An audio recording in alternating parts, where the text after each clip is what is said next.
La palabra del Señor. He aquí vienen días, dice Jehová, en los cuales haré nuevo pacto con la casa de Israel y con la casa de Judá, no como el pacto que hice con sus padres el día que tomé en su mano para sacarlos de la tierra de Egipto, porque ellos invalidaron mi pacto, aunque fui yo un marido para ellos, dice Jehová. Pero este es el pacto que haré con la casa de Israel después de aquellos días, dice Jehová. Daré mi ley en su mente y la escribiré en su corazón. Y yo seré a ellos por Dios y ellos me serán por pueblo. Y no enseñará más ninguno a su prójimo ni ninguno a su hermano diciendo: conoce a Jehová, porque todos me conocerán, desde el más pequeño de ellos hasta el más grande, dice Jehová. Porque perdonaré la maldad de ellos y no me acordaré más de su pecado. Aleluya. Gloria a Dios. Amén. Un nuevo comienzo. Quiero hablar de eso. Un nuevo comienzo.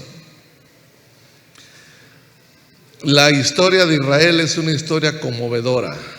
De eso trata todo el Antiguo Testamento. Es tan importante conocer el Antiguo Testamento para conocer la historia de Israel.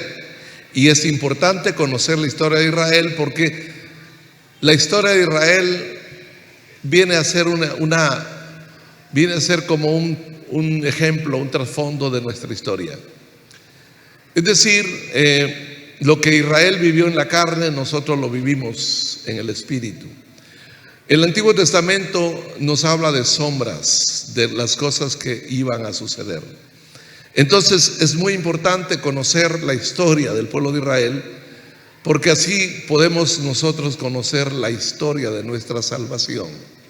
Quien no conoce la historia de Israel no conoce la historia de su salvación. Quiero que veamos el siguiente, una presentación de quiénes fueron los reyes y cuántos reyes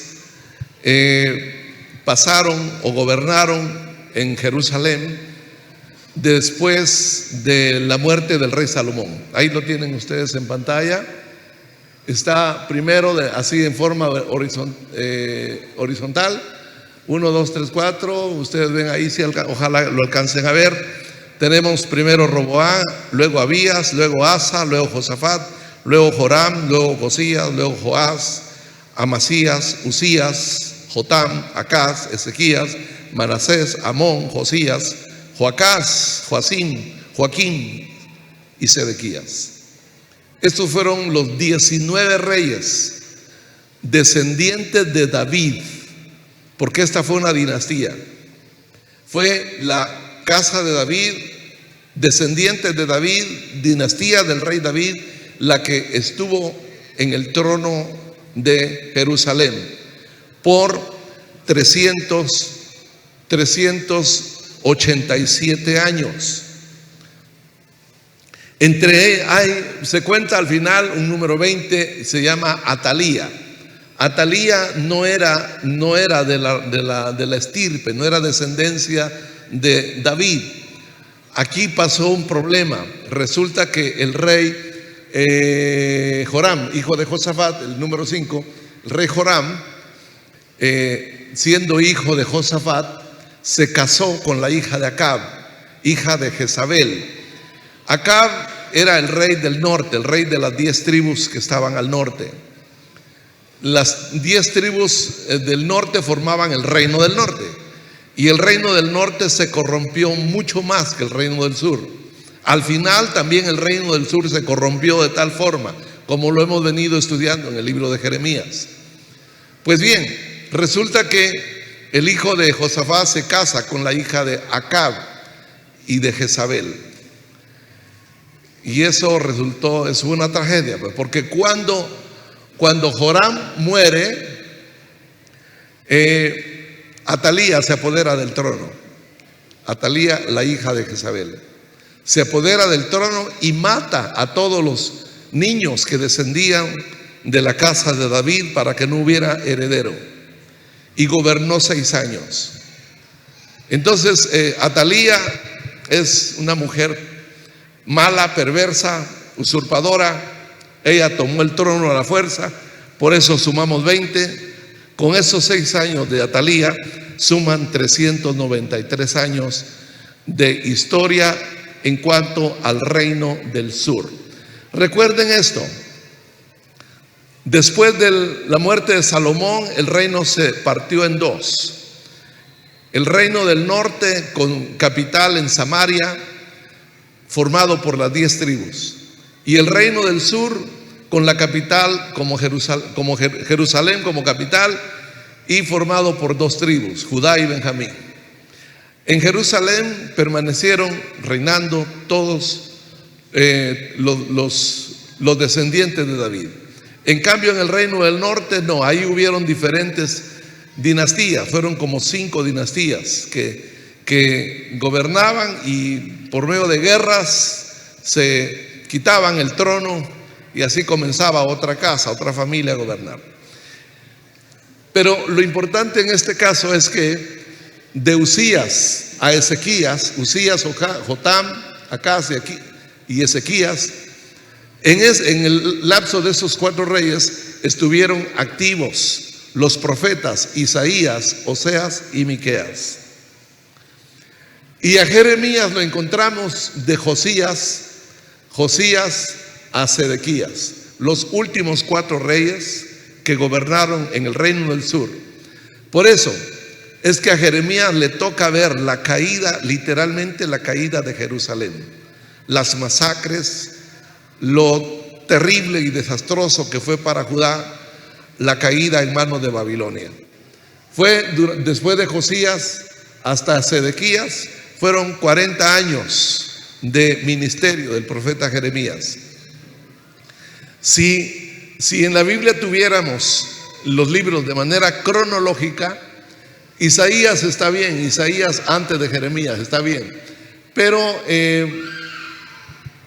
Oseas y Miqueas deberían estar entre Isaías y Jeremías. Sin embargo, estamos ya leyendo hoy el libro de Oseas, y a Oseas lo encontramos hasta después de Daniel, es decir, después del regreso de Judá de nuevo a la tierra de Canaán.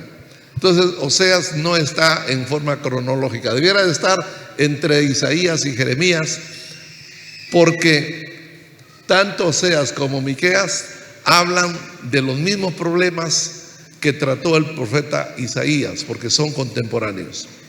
Muy bien, esa es más o menos a grandes rasgos la historia de Israel, del reino del sur.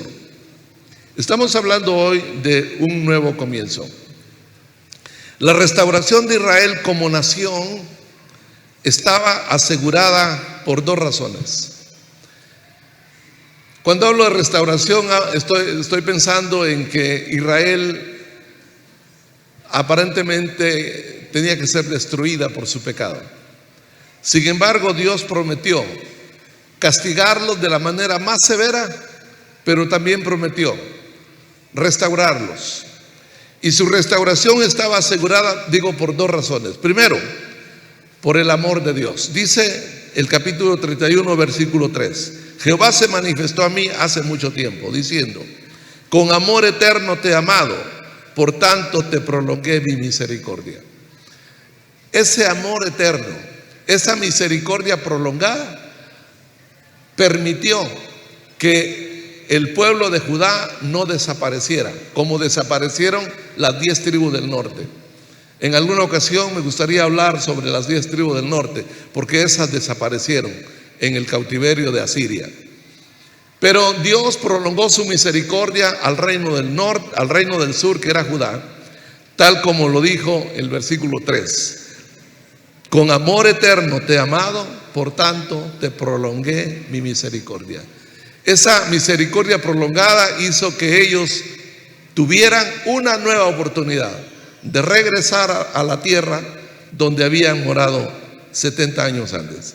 Esa es una razón. La otra razón por la que estaba asegurada su restauración es por la misma palabra por la misma palabra que Dios habló. Y dice en el capítulo 31, siempre, versículo 35, en el versículo 35, 36 y 37. Se lo voy a leer en la versión nueva versión internacional. Usted lo puede leer en su versión, en la versión 60, y dice casi lo mismo, pero aquí lo vamos a ver un poquito más claro. Versículo 35 del capítulo 31. Así ha dicho Jehová, quien estableció el sol para alumbrar el día, y la luna y las estrellas para alumbrar la noche, y agita el mar para que rujan sus olas. Si alguna vez fallaran esas leyes delante de mí, dice Jehová, entonces la descendencia de Israel ya nunca más sería mi nación especial. Parafraseándolo, lo que el Señor está diciendo es: si alguna vez desaparece el sol, la luna, las estrellas, si alguna vez el mar deja de moverse, es porque Israel ha dejado de ser una nación especial para mí. Lo cual significa que la restauración de Israel estaba asegurada porque Dios lo había prometido. Ellos son una nación escogida por Dios y no va a cambiar, porque Dios no cambia.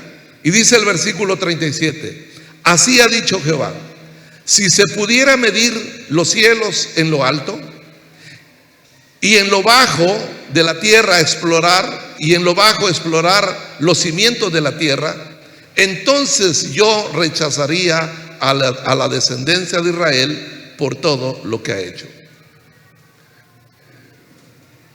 No hay manera de medir los cielos, ni hay manera de conocer las profundidades de la tierra. Si eso fuera posible, dice el Señor, entonces yo rechazaría a Israel, a la descendencia de Israel, los desecharía por lo que hicieron. Pero como no hay forma de eso, entonces dice el Señor, ellos siguen siendo mi pueblo especial. Ellos me fallaron, ellos me dieron la espalda, me ofendieron, blasfemaron, me dejaron por otros dioses.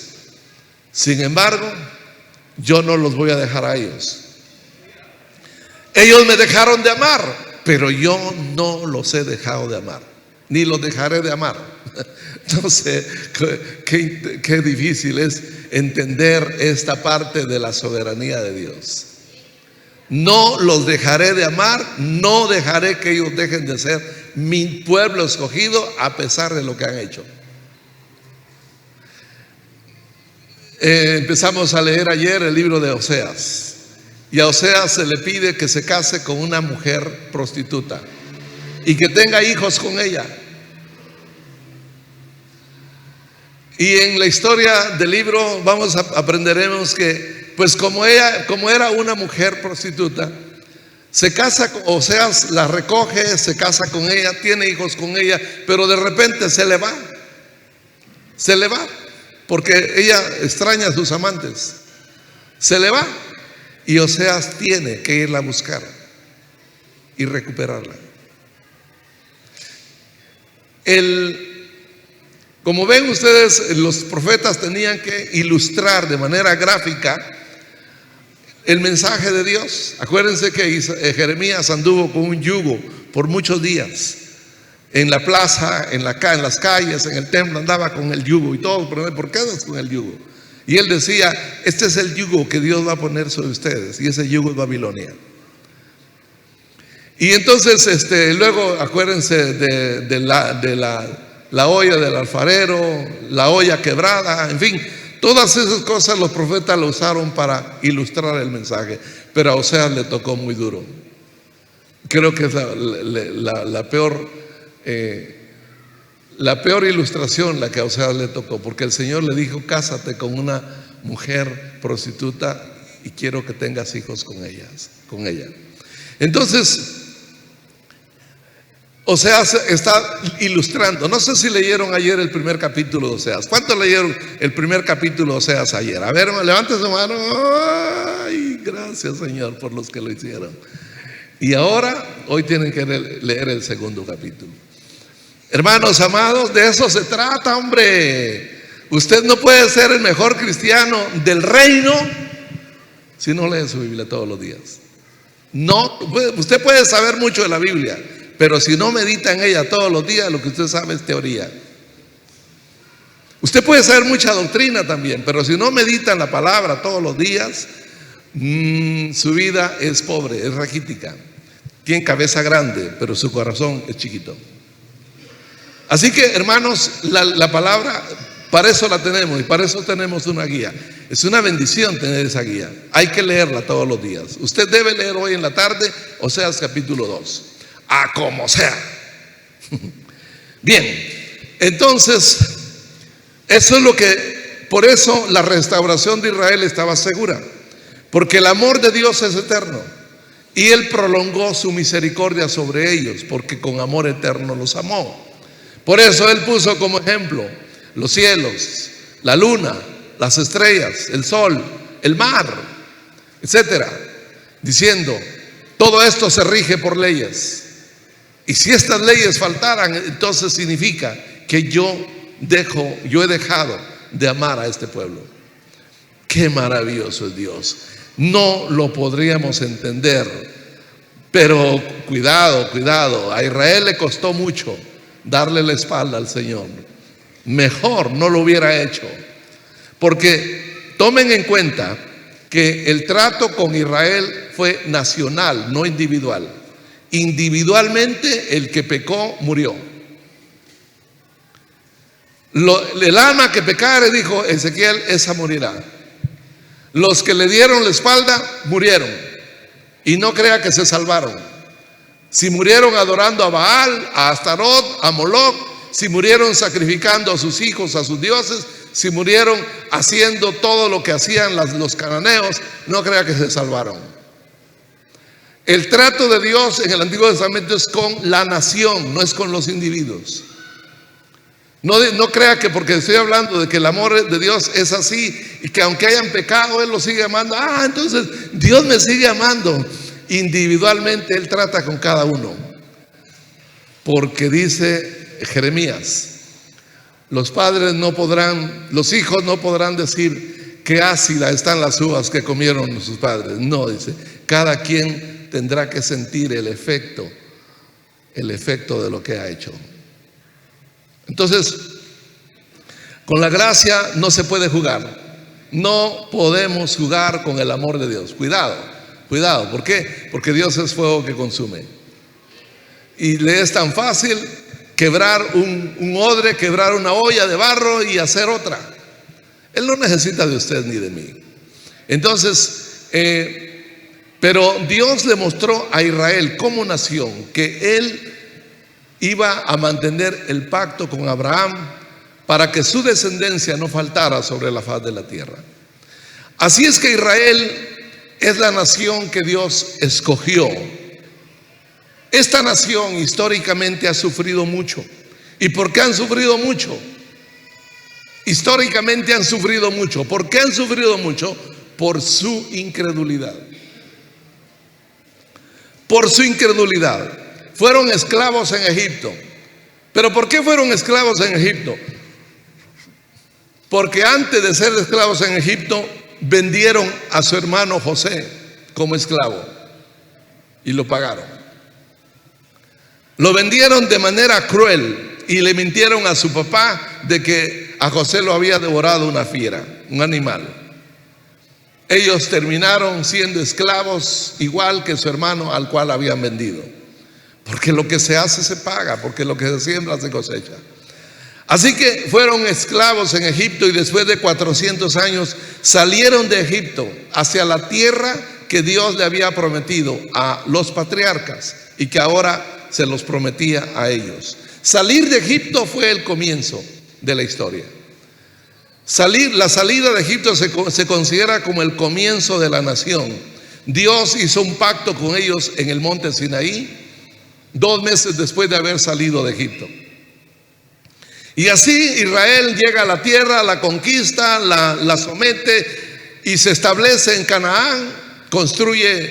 se dividen la tierra entre las tribus, empiezan a construir ciudades y se establecen normalmente, y como era una tierra que fluía leche y miel, se convierten en una nación poderosa, poderosísima, riquísima.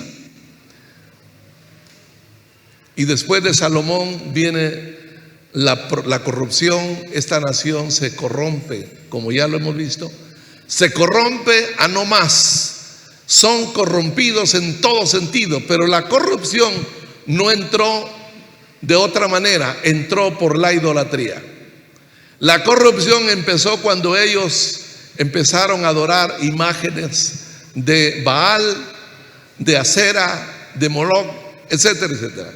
Cuando ellos fueron seducidos por dioses que no eran dioses, por imágenes que no eran divinidades, y le dieron la espalda a Jehová, el Dios de sus padres. Esta apostasía lo llevó a la caída otra vez, a la caída de nuevo, a la esclavitud. Las 10 tribus fueron llevadas al norte, esclavizadas por Asiria, y como le dije hace rato, esas 10 tribus desaparecieron. Aparentemente desaparecieron. Pero en el libro de Jeremías y en el libro de Ezequiel encontramos promesas donde Dios traerá de regreso a Israel y a Judá. Así lo dice, sobre todo el capítulo 36 de Ezequiel. Traerá de regreso a Israel y a Judá. Y ya no serán 2 pueblos, sino serán uno solo, y tendrán un solo rey. Entonces hay promesas. Dios va a traer de regreso esas 10 tribus que se perdieron, los volverá a traer a la tierra juntamente con Judá. De manera que las 10 tribus fueron llevadas en cautiverio, y 135 años después fue llevada en cautiverio la tribu de Judá, o el reino del sur, y fue destruida, y fueron destruidos o sometidos por Babilonia. ¿Por qué fueron llevados en cautiverio a Babilonia? Bueno, dejaron al Señor, simplemente. Y ese cautiverio tardaría 70 años. Y después de 70 años, Judá, o el reino del sur, Judá y Benjamín, volverían a la tierra otra vez, a la tierra prometida. Y así fue. Ellos regresan de Babilonia, liderados por hombres como Zorobabel, como Esdras, como Nehemías. Ellos fueron los líderes que dirigieron el retorno de los cautivos a la tierra otra vez, a la tierra prometida. Y esto fue otro comienzo, un nuevo comienzo. Volvieron a empezar. De allí pasarían, ellos vienen y reedifican la ciudad, reedifican el templo, reconstruyen el muro y se establecen allí. Pero Israel ya nunca volvió a ser ese reino poderoso, porque después de Babilonia quedarían sometidos a los persas, después estarían sometidos a Grecia, después estarían sometidos a los romanos. Es decir, ellos ya nunca pudieron ser el reino de antaño, el reino como fue en los días de Salomón, de David y Salomón. No recuperaron la gloria de su reino. Así que regresaron, pero ya nunca recuperaron la gloria del pasado. Después de 500 años de regresar de Babilonia, Dios los visita. Dios envía a su Hijo. Y ellos tenían que haber recibido a Jesús como su Mesías. Debieron haber creído que Jesús era el Verbo encarnado, que Él era el profeta, el sacerdote y el rey prometido. Cuando la Biblia habla de el ungido, en el Antiguo Testamento siempre se refería a Jesús. No, yo no encuentro en el Nuevo Testamento que a los pastores se les debe llamar ungidos, ungidos de Dios. No, eso no es. Eso es tomar algo del Antiguo Testamento que no aplica en el Nuevo Testamento. Decir que Él es el ungido de Dios, todos estamos ungidos por el Espíritu Santo. Todos tenemos la unción del Santo. ¿Sabías eso? Todos lo tenemos. Muy bien. Pero el ungido de Dios fue Jesús, porque en Él se juntan el ministerio del rey, del profeta y del sacerdote. Él es el rey, Él es el profeta y Él es el sacerdote perfecto. Rey perfecto, profeta perfecto y sacerdocio perfecto. Ellos no lo aceptaron, lo rechazaron. Y lo rechazaron de tal forma que lo crucificaron. Y en el año 70 de nuestra era, en el año 70 después del nacimiento de Jesús, o sea 37 años después de la crucifixión, Jerusalén fue destruida por los romanos, quemada y destruida. Y lo poco que quedaba del reino de Judá fueron esparcidos en todo el mundo. Y empezó la diáspora, el esparcimiento del pueblo santo. Israel fue esparcido en todas las naciones. Y de allí nunca regresarían a su tierra hasta el siglo pasado. Ocurrió el evento que llamó la atención de todos los que conocen la profecía. Israel regresaba de nuevo a su tierra después de 1900 años de esparcimiento en el mundo. Los judíos vivieron casi 2000 años errantes, sin nación, sin tierra, sin bandera, sin identidad, pero se mantuvieron y mantuvieron su identidad porque como familias ellos siguieron conservando sus ritos judíos. Bueno, en 1948, en mayo, las Naciones Unidas aprueban que Israel recupere su tierra. Y de allí para acá, Israel es una nueva nación, fue otro nuevo comienzo. Empezaron de nuevo. ¿Cuánto tiempo hace? Bueno, 50 más 24 son 74, más 2, 70, son 76 años. Eso es lo que ellos llevan como nación. Y miren lo que son ahora. Una nación que apenas están haciendo, después de 70 años de vida, tienen al mundo entero en suspenso. Entonces, hermanos, Israel ha sufrido mucho porque ha sido un pueblo de duro cerviz, duro de corazón, rebelde como todo ser humano, difíciles para que se sometieran a la voluntad de Dios. Ellos menospreciaron la palabra, violaron la ley, los 10 mandamientos los pisotearon, comenzando con el primero, adorando imágenes, y de ahí el resto.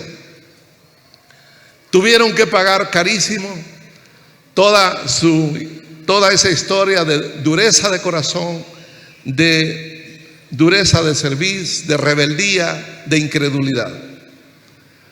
Pero en este capítulo 31, Jeremías anunció que Dios haría con ellos un nuevo pacto. Eso es lo que hemos leído hoy.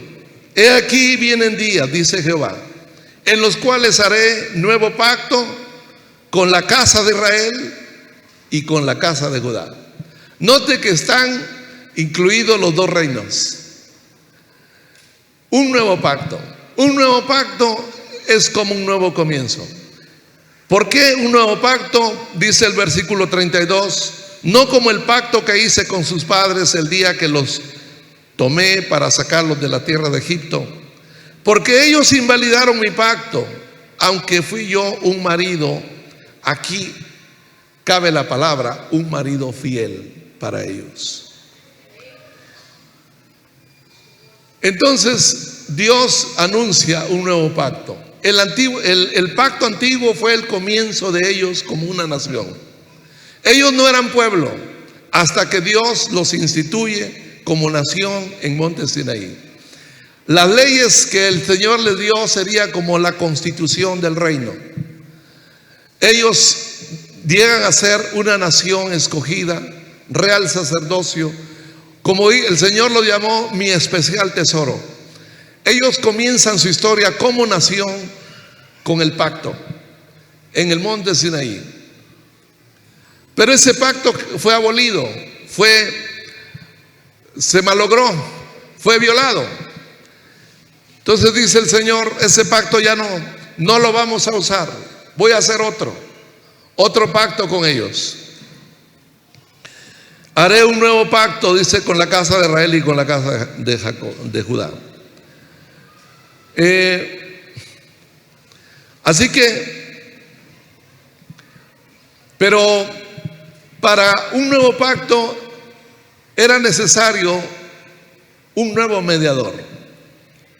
Porque en el primer pacto Dios no habló con la nación directamente. Todo lo que Dios les dictó en cuanto a leyes, en cuanto a toda la ley, por eso se le conoce como la ley de Moisés, todo fue dictado a Moisés. Moisés es el mediador del pacto antiguo, así dice Hebreos. Fue Moisés el mediador del antiguo pacto. Entonces, para que hubiera un nuevo pacto se requería un nuevo mediador. Se necesitaba un nuevo mediador. Y si el nuevo pacto iba a ser mejor y superior al pacto antiguo, entonces el mediador tenía que ser superior al mediador antiguo. Es decir, el mediador tenía que ser superior a Moisés. En el capítulo 8, no lo vamos a leer, pero usted lo puede leer en casa, capítulo 8 de Hebreos, encontramos la diferencia del pacto y del mediador, entre el antiguo y el nuevo pacto, el antiguo mediador y el nuevo mediador. Hebreos dice que nosotros tenemos un mediador que es superior a Moisés. Ese mediador del nuevo pacto fue puesto por Dios. De la misma manera como Dios envió a Moisés desde la altura del monte Sinaí a sacar a su pueblo de la miseria, de la esclavitud, Dios envió a su Hijo para que nos sacara para que nos sacara de la esclavitud. Estoy adelantando un poco en la aplicación, pero Él envió a su Hijo para sacarnos de la esclavitud y hacer de nosotros un nuevo pueblo en base al nuevo pacto. Y el mediador de este pacto sería el Hijo de Dios. Es el mediador del nuevo pacto. Cristo es el mediador del nuevo pacto. Y en el pacto el nuevo pacto que Dios haría, dice Jeremías, y Hebreos lo repite literalmente, así como está escrito en Jeremías. Este es el pacto que haré con la casa de Israel después de aquellos días, dice Jehová. Daré mi ley en su mente y la escribiré en su corazón, y seré a ellos por Dios y ellos me serán por pueblo. Y no enseñará más a ninguno a su prójimo ni ninguno a su hermano, diciendo: conoce a Jehová, porque todos me conocerán, desde el más pequeño de ellos hasta el más grande, dice Jehová. Porque perdonaré la maldad de ellos y no me acordaré más de su pecado. Esto Hebreos capítulo 8 lo translitera literal, lo dice, lo escribe literalmente, lo copia literalmente. Entonces, en el nuevo pacto encontramos estos dos elementos, dos bendiciones que lo superan todo. Número uno, la palabra de Dios estaría escrita en el corazón, ya no escrita en tablas de piedra. La palabra de Dios estaría escrita en los corazones. Esto, ¿cómo sucedería esto? Bueno, el libro de Ezequiel en el capítulo 37 nos habla del nuevo pacto también, pero Ezequiel dice que en el nuevo pacto Dios pondría en nosotros su Espíritu. Dios pondría en nosotros su Espíritu Santo. Esto es lo que ha pasado. Esto es lo que ha sucedido. Al poner en nosotros, en el corazón del nuevo pueblo, el Espíritu Santo, esto es como tener la palabra en el corazón. Esto es como que la palabra está en nosotros. La palabra escrito es más que todo una figura. Lo que significa es que la palabra está grabada en nuestro corazón. El tener el Espíritu Santo, como dice Ezequiel 39, significa que la palabra de Dios está grabada en el corazón de nosotros. Usted tiene esa palabra grabada en su corazón. Está grabada. Mire, alguien, por ejemplo, un hermanito, una hermanita, que por lo que sea, por lo que haya pasado, no aprendió a leer. Pero si usted la escucha, después de convertido al Señor, usted lo escucha y Él le repite la palabra y le habla de la palabra y le comparte la palabra. ¿Por qué? No la ha leído, la ha oído, la ha escuchado, y por el oír viene la fe. Y esa palabra oída está grabada en el corazón. Cada vez que oímos la palabra, esa palabra queda en el corazón. Está grabada, está grabada, está grabada. No sé cuántos la tienen en el corazón. ¿Cuántos saben que la palabra está grabada en nuestros corazones? Esta es la bendición del nuevo pacto. Israel tenía la palabra grabada en tablas de piedra. Nosotros no la tenemos en tablas de piedra, la tenemos grabada en el corazón. Ahí está la palabra de Dios, y esta es la primera bendición. La segunda es que en el nuevo pacto el perdón de los pecados sería completo. Completo. No sería parcial. En el Antiguo Testamento el pecado se perdonaba por medio de sacrificios. Pero ese sacrificio había que repetirlo otra vez cada vez que se infringiera la ley. Eran sacrificios que habían que repetir cada vez que se violara la ley. En el nuevo pacto el perdón es completo. Por eso dice: perdonaré la maldad de ellos y no me acordaré más de su pecado. ¿Por qué es completo el perdón? Porque el sacrificio por el pecado fue perfecto. Porque el sacrificio que Dios recibió de su propio Hijo, la vida de su Hijo sacrificada en la cruz, la sangre de su Hijo vertiendo de su cuerpo y escurriendo en la cruz, esa sangre, ese sacrificio fue perfecto. Es el sacrificio perfecto. Perfecto. ¿Por qué? Porque lo estaba haciendo un ser perfecto. Un ser perfecto. Como dice Hebreos, tal sacerdote nos convenía, santo, inocente, apartado de los pecadores. Inocente. Entonces, el perdón es completo porque el sacrificio fue perfecto. Ya no hay necesidad de hacer más sacrificios por el pecado. No hay necesidad de otro sacrificio por el pecado. No se necesita sacrificar más nada, ni siquiera a Cristo en el pan. No. Con un solo sacrificio hizo perfectos a los santificados, dice Hebreos. ¿Cuánto dan la gloria al Señor? Aleluya.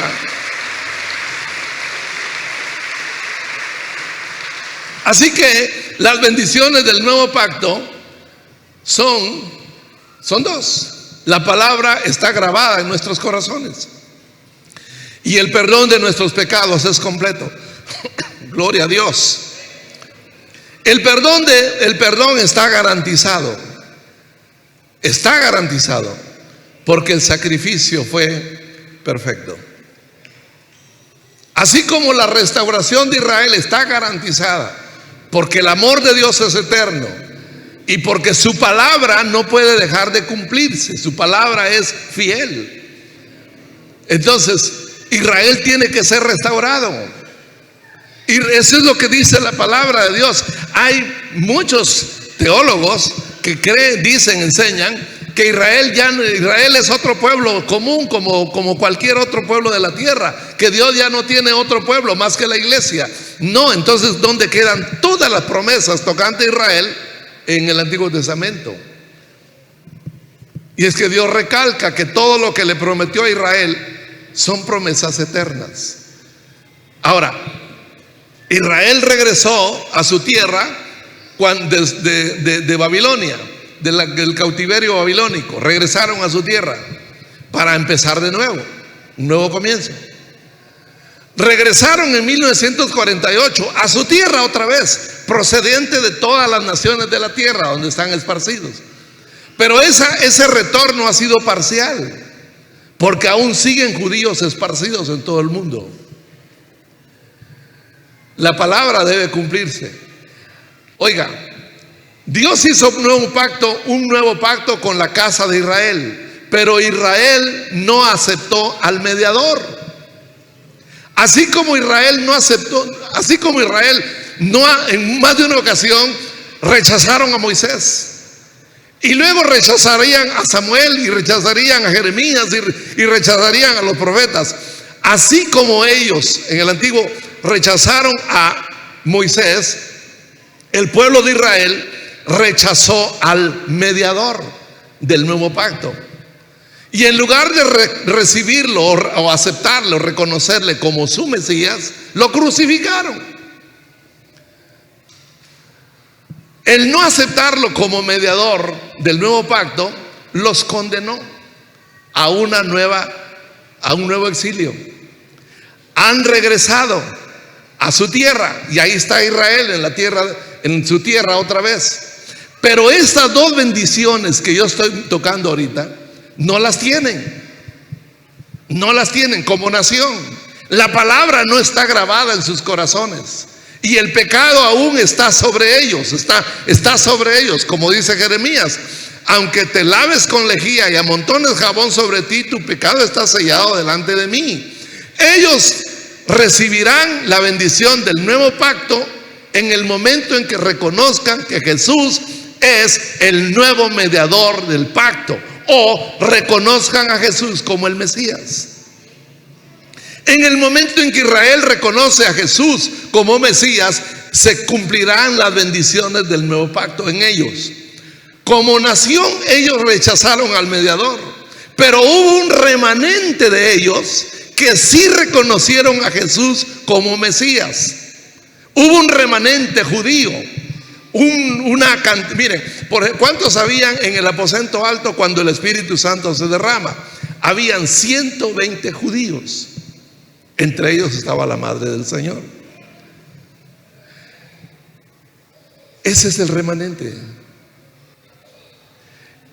Cuando la Biblia nos habla en Hechos capítulo 2 que se convirtieron como 3,000 personas, y nos habla en el capítulo 3, 4 que se convirtieron como 5,000 personas, todas esas conversiones eran judías.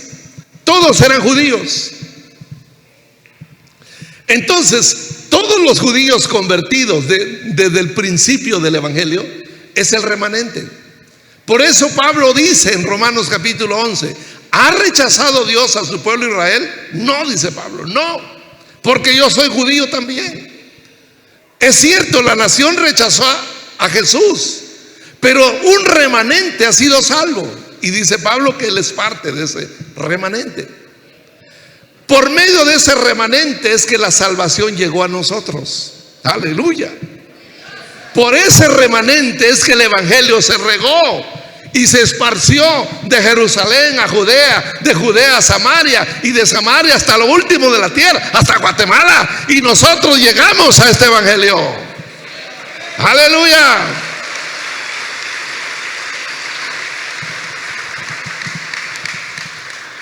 Entonces, hermanos, Israel como nación rechaza al mediador del nuevo pacto, pero hay un remanente que sí lo reconoce, lo recibe, lo acepta. y reciben el Espíritu Santo. Y las bendiciones del nuevo pacto están ahí, ya sean judíos o en gentiles.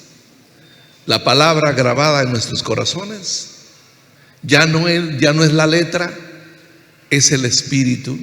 Pablo lo va a enseñar en Gálatas capítulo 5.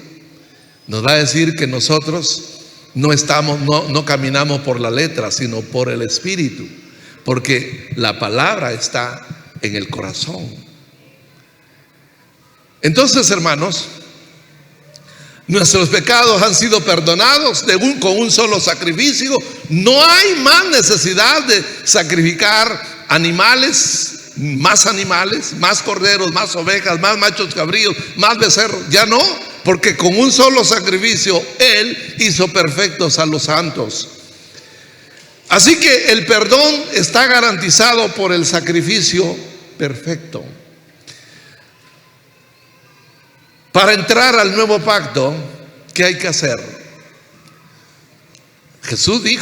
Jeremías escribió que habría un nuevo pacto con la casa de Israel, con Judá y con la casa de Israel. Como nación rechazaron al mediador, se salva un remanente, pero Dios al rechazar a Jesús como Mesías, la nación, Dios los excluye del reino como nación, los excluye del reino y le abre la puerta a toda la gente del mundo. Y ahí entramos nosotros. Entramos al nuevo pacto. Al estar en el nuevo pacto tenemos las bendiciones que ya he mencionado. Para entrar al nuevo pacto hay que aceptar que Jesús es el único Salvador. Así de sencillo. Lo repito, tan sencillo. Para entrar al nuevo pacto es necesario reconocer que Jesús es el único Salvador. Ese es el requisito para un judío o para un gentil. Mientras un judío o un gentil no reconozcan que Jesús es la única salvación, estamos fuera del pacto. Como nación, Israel no entró al nuevo pacto, pero entró el remanente. Entrar en el nuevo pacto es comenzar una nueva vida. Cuando usted aceptó a Jesús, eso fue lo que pasó. Usted entró a disfrutar las bendiciones del nuevo pacto. El Espíritu Santo, Dios envió al Espíritu de su Hijo a su corazón. Dios envió el Espíritu de su Hijo a su corazón, y ese Espíritu del Hijo clama en usted, desde lo más profundo clama: Abba, Padre. Por eso que usted ahora no tiene problema en decirle Padre a Dios. Padre, Padre, Padre. Abba es una palabra aramea que significa papito, porque la relación que tenemos con Él es una relación paternal, fraternal, amorosa. Así que para entrar al nuevo pacto, es comenzar una nueva vida. Cuando usted aceptó a Jesús, entró al pacto, al nuevo pacto que Dios hizo hace 2000 años, y usted empezó una nueva vida. Entrar al nuevo pacto es entrar al reino de Dios. Usted y yo estábamos excluidos del reino, igual que Israel en estos momentos están excluidos del reino. Jesús lo dijo. Él dijo que Israel quedaría excluido del reino y que el reino se le daría a gente que produjera los frutos del reino. Entrar al nuevo pacto entonces es entrar al reino de Dios. Israel está excluido del reino, pero temporalmente. Romanos capítulo 11 dice que cuando haya entrado la plenitud de los gentiles al nuevo pacto, entonces Israel será salvo. Cuando haya entrado, cuando sea completado el número de gentiles que han de formar el nuevo pueblo de Israel, el Israel espiritual, entonces Israel, la nación, será salva. ¿Cómo será salva? Ellos serán salvos cuando vean que Jesús viene en las nubes y se den cuenta, porque será el mismo, no otro. Cuando ellos vean a Jesús y lo reconocerán por sus heridas. Así lo dijo el profeta Zacarías: y verán a mí, a quien traspasaron, y harán gran lamentación. Esa será su conversión. Ellos verán al Señor venir y se darán cuenta que Jesús, a quien rechazaron por siglos, era su única salvación. Israel entonces está excluido temporalmente del reino de Dios. Concluyo. Las bendiciones del nuevo pacto todavía son para usted ahora.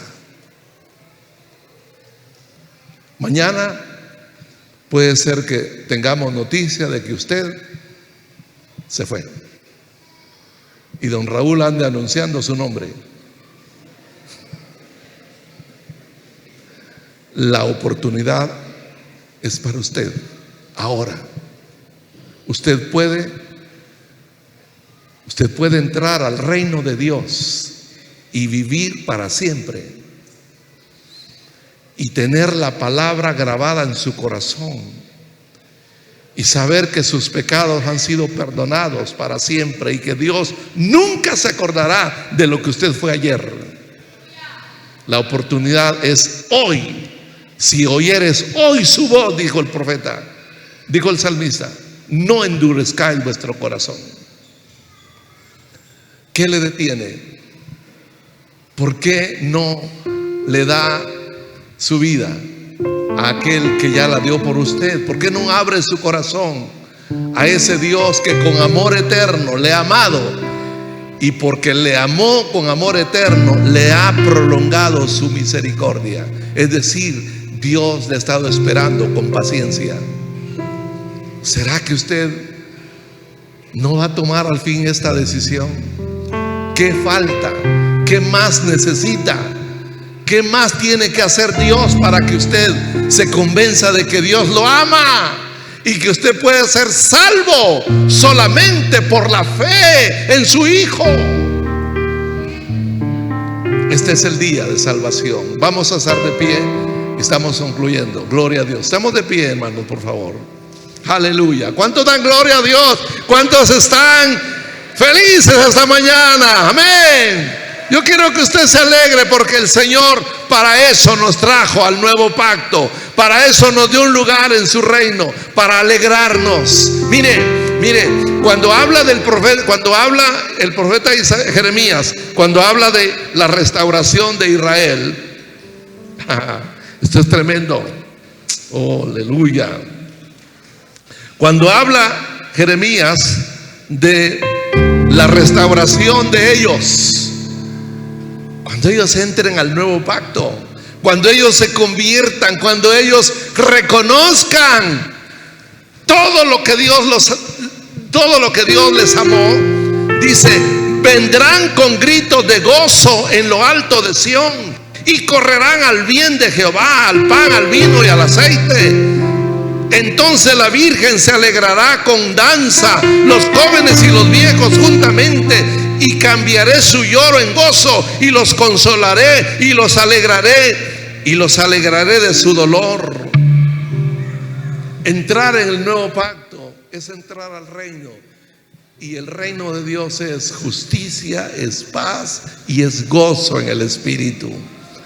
No podemos estar en el reino de Dios sin sentir el gozo de nuestra salvación, sin sentir gozo en el corazón. Yo no sé cuántos están alegres esta mañana, pero yo sí estoy muy alegre y lo he estado siempre, lo estaré siempre, hermano, porque Bueno, porque Dios me amó con amor eterno. Porque con amor eterno nos amó el Señor. Por eso prolongó sobre usted y sobre mí su misericordia. ¿Cómo no vamos a estar alegres? Hermano, cambie su rostro, por favor. Cambie su rostro. No asuma ese rostro de religión. Aquí no estamos en la catedral, hermano. Estamos reunidos como familia de Dios, como niños en Cristo. Por favor, alégrese. Aleluya.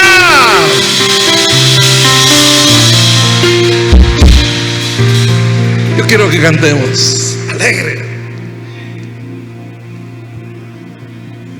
Alegres. Amén. ¿Cuántos pueden dar gritos de júbilo fuertes todavía esta mañana?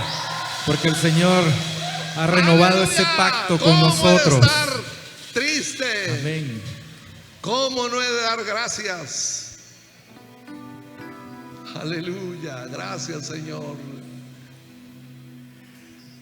Estamos felices porque el Señor ha hecho algo nuevo en nosotros. Amén. Aleluya. ¿Puede dar gritos de júbilo fuertes? Vamos con las palmas aquí.